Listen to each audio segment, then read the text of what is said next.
funny how it turns out the biggest news after AEW's All Out pay-per-view is what happened after the pay-per-view, not the pay-per-view itself. So after the AEW All Out pay-per-view, we had, of course, the post-media scrum, which we always do, and during it, CM Punk went off on a rant about Colt Cabana and the Elite.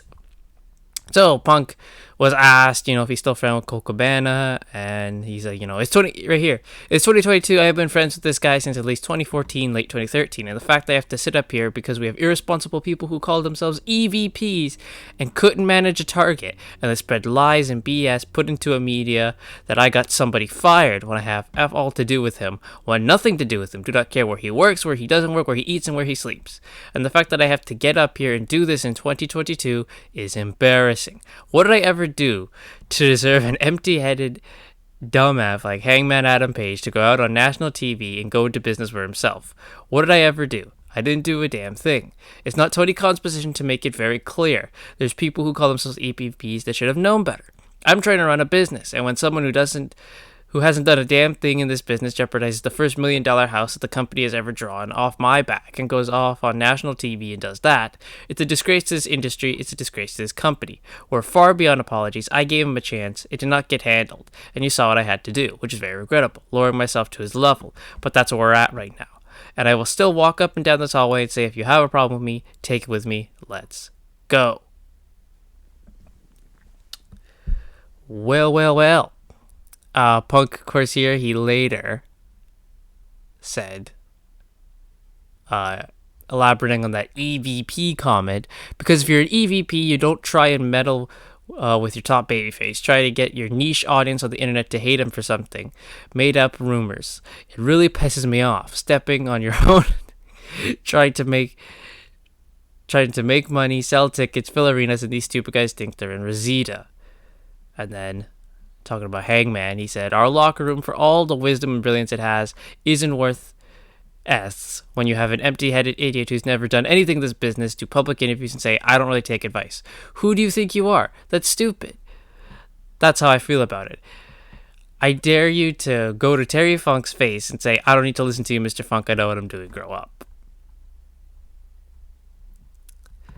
So, people have been taking multiple sides on whether they support CM Punk or the Elite. Personally, I am on the side of the Elite. CM Punk should not have gone on to the media scrum and aired this out. He's so mad that Hangman took this public. Why are you making it even more public? Shut up. Don't talk. That's what you should do. You should just not talk. If you claim to be the bigger man, don't say anything. Keep it private.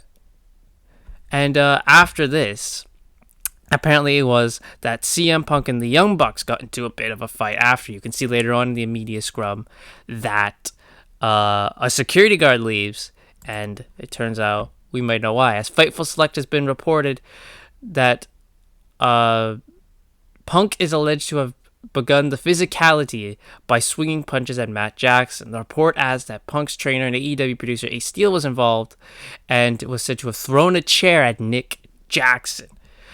More bizarrely, Ace Steel is alleged to have tussled with Kenny Omega, with Steel apparently biting the former AEW World Champion as well as pulling his hair.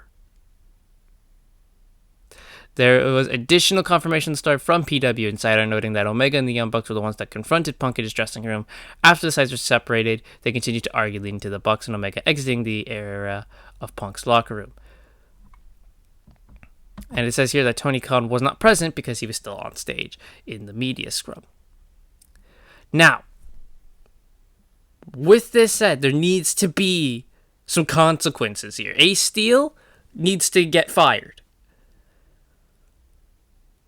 Because if Tony Khan was, and here's the thing, I'm not a big Eddie Kingston guy, so when I found out Eddie Kingston was suspended for something with Sammy Guevara, I'm like, yeah, that makes sense, it's Eddie Kingston. But if Eddie Kingston is suspended for just having a pie face incident with Sammy Guevara, Ace Steel for having thrown a chair at a man should be fired. That's Ace Steel should go. He needs to go now. Yes, the Bucks and Omega appear to have like confronted him and started this, but it says Punk started it first. So there you go. Tony Khan needs to get his shit together here. Like, seriously, man, you need to take these men directly and talk to them. Not do some talent meeting that's very vague and like, oh, guys, don't do this and this. Because most of the talent's going to go, oh, that doesn't apply to me. I've never done that. No, you have to be direct and go to CM Punk. Go to the Bucks. Go to Hangman. Go to Kenny and go, guys. And directly talk to them. This is one of my biggest problems with Tony Khan. And I thank him for making AEW, making this great promotion, and making me love wrestling again, pretty much. But there is times when Tony Khan, you need to stop being a fan, and there's times when you need to start being a boss.